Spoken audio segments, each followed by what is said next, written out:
প্রত্যেক দিনের মতো আজকে আবারও একটি রেসিপি নিয়ে আপনাদের সামনে হাজির হলাম। আজকে বেগুন আর ডিম দিয়ে দুর্দান্ত স্বাদের একটি রেসিপি আপনাদের সঙ্গে শেয়ার করব, যেটা রুটি ভাত সব কিছুর সাথেই খেতে লাগবে অসাধারণ। নমস্কার বন্ধুরা, মাই কিচেন মাই ব্লগে সবাইকে আবারও একবার স্বাগত। তো আজকে রেসিপিটি বানানোর জন্য এখানে আমি সাদা যে লম্বা বেগুনটা হয় সেই বেগুনটাই নিয়ে নিয়েছি, আর তার সাথে নিয়ে নিয়েছি 3টে ডিম। তবে বেগুন আর ডিমের পরিমাণটা আপনারা আপনাদের হিসাব মতন নিয়ে নেবেন। তো প্রথমেই এখন বেগুনগুলি কেটে নেব। তো বেগুনগুলি কিভাবে কাটছি সেটাও আপনাদেরকে শেয়ার করে দিচ্ছি। তো প্রথমেই একটা বেগুনকে 6 থেকে 7 টুকরো করে নিয়েছি, তারপরে মাঝখান থেকে একটা করে কাটে লাগিয়ে দিচ্ছি। একই রকম সাইজ করে সমস্ত বেগুনগুলিকে এখন কেটে নেব।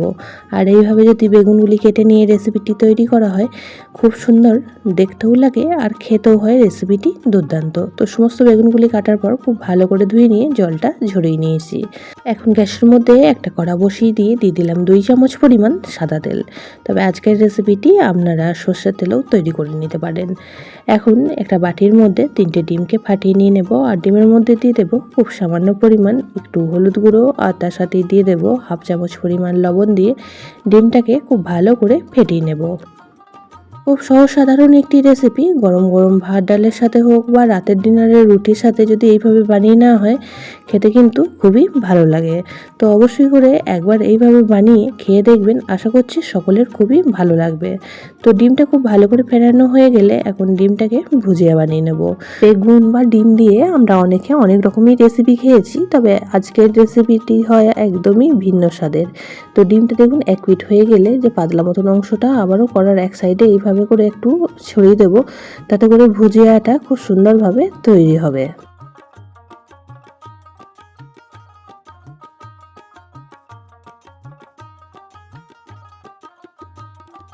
ভুজিয়া আমরা সকলেই বানাতে পারি, তবে আজকের রেসিপির জন্য একদমই ঝুড়োভাবে ভুজিয়াটা বানাবো না।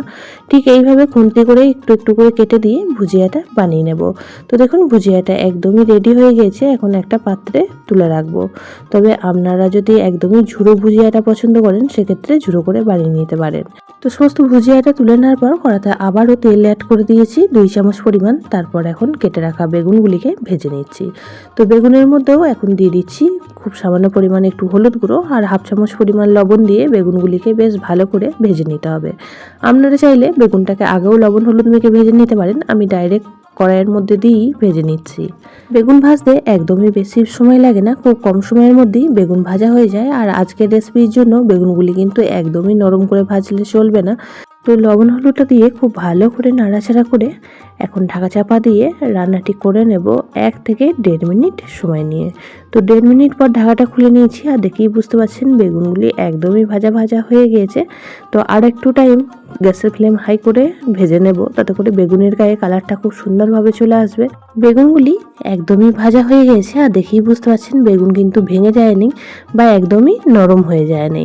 তো এই পর্যায়ে বেগুনগুলি একটা প্লেটে তুলে রেখে কড়ার মধ্যে আবারও 1 চামচ পরিমাণ তেল অ্যাড করে দিলাম। এখন ফোড়ন হিসাবে ব্যবহার করব খুব সামান্য পরিমাণ গোটা জিরে।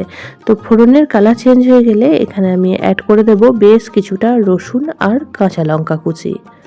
তো রসুনের পরিমাণটা একটু বেশি করে দেবেন, আর ঝালটা আপনারা যেমন যা পছন্দ করবেন সেই অনুযায়ী কাঁচা লঙ্কার পরিমাণটা বাড়িয়ে কমিয়ে দিতে পারেন। তো এখানে আমি একটা কাঁচা লঙ্কা কুচি দিয়ে দিয়েছি, আর তার সাথে বেশ 8 থেকে 10 কোয়া রসুন খুব ছোট্ট ছোট্ট করে কুচি করে নিয়ে ভেজে নিলাম। তো ভাজা হয়ে গেলে এখানে অ্যাড করে দিচ্ছি একটা বড় সাইজের পেঁয়াজ কুচি। তো পেঁয়াজটাও এখন রসুন আর কাঁচা লঙ্কার সঙ্গে বেশ কিছুক্ষণ সময় ভেজে নিয়ে এখানে দিয়ে দিলাম 2টো বড় সাইজের টমেটো কুচি। আজকের রেসিপিতে টমেটোর পরিমাণটা একটু বেশি দেবেন, তাহলে রেসিপিটি কিন্তু একদমই চটপটা টাইপের তৈরি হবে, আর খেতেও কিন্তু দারুণই মুখরোচক। টমেটো আর পেঁয়াজ বেশ কিছুক্ষণ সময় নিয়ে নাড়াচাড়া করে একটু ভেজে নেব।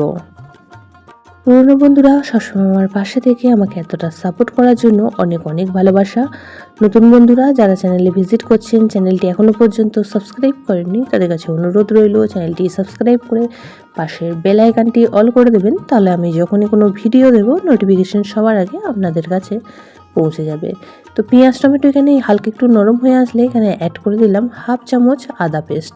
তো আদা পেস্টের পরিমাণটা আজকের রেসিপিতে খুবই কম ব্যবহার করেছি।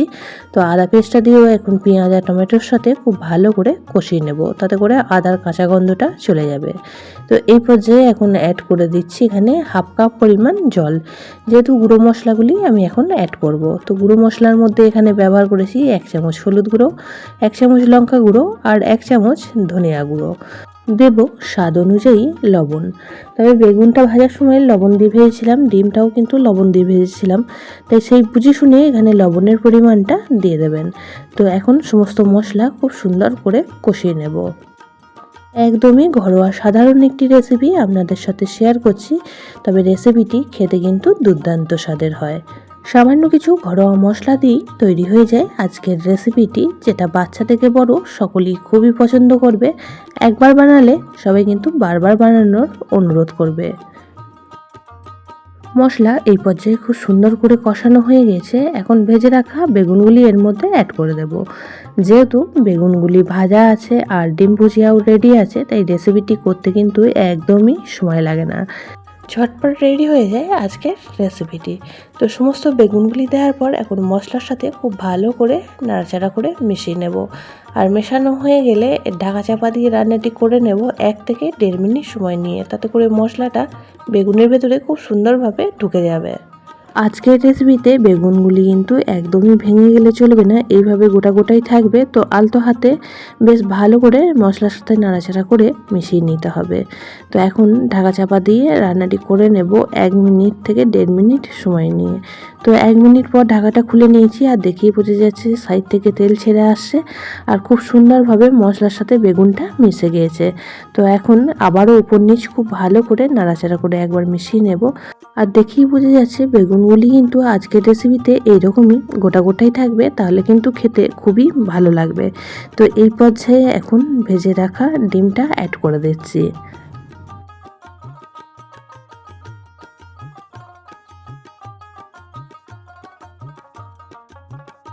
ডিমগুলি দিয়ে খুব ভালো করে নাড়াচাড়া করে মিশিয়ে নেব। আজকের রেসিপিতে বেগুনের থেকে ডিমের পরিমাণটা যদি একটু বেশি হয় তবে কিন্তু খেতে খুবই ভালো লাগে।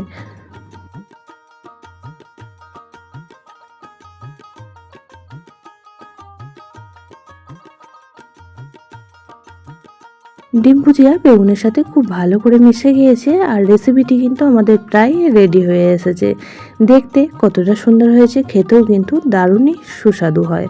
তো এখন এর মধ্যে আমি দিয়ে দেব বেশ কিছুটা পরিমাণ কাঁচা লঙ্কা ছেঁড়া, আর তার সাথেই দিয়ে দিচ্ছি বেশ কিছুটা পরিমাণ ফ্রেশ ধনেপাতা কুচি।